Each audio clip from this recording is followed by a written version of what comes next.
Jose Trujillo, a fine art artist. I'm coming to you from my art studio to talk to art collectors, new art collectors, people that want to collect art and are not very familiar with certain art terms and you know the lingo, the jargon, I guess, that gets thrown in the art world.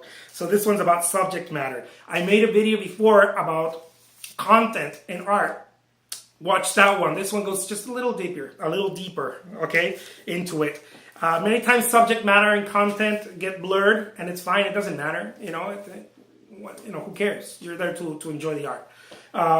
But I'm just you know, trying to share with you the the terms.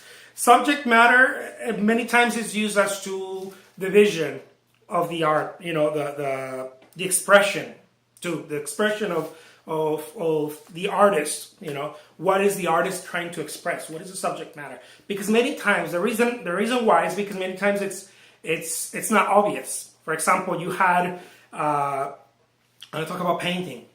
You have Gustave Courbet, right? One of the realist painters of France. You could look at Gustave Courbet's painting and you could say, "Ha! I see. There's a woman there. There's clouds. There's a cow. There's this. The subject matter is a farm, right?" And it still was. He was still trying to express something beyond just what it was painted there. The expression was beyond that, but you could spot it at least. You know, at least you could also try to understand it visually, right? It's very obvious. Then along came Monet, and detached himself from him and his friends from that school of thought, the realist, right? And they created this idea of impressionism, right? And the subject matter was the same thing, but it was blurrier this time. You know, it was just different. The expression was different. It was a different way of seeing it, even though the subject matter was still the same. And that's why I'm trying to tell you. It's sometimes it's very obvious, sometimes it's not. Then along came Van Gogh or Gauguin with post-impressionism, right? A few years ahead, or later. I mean, and the subject matter was still the same. There's a landscape, right? But the expression was different.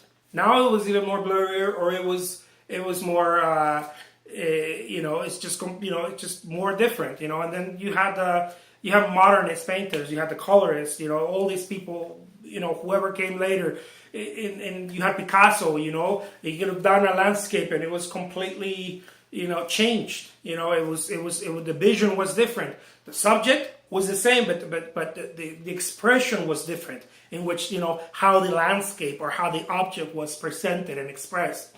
That's what people refer to as subject matter as well.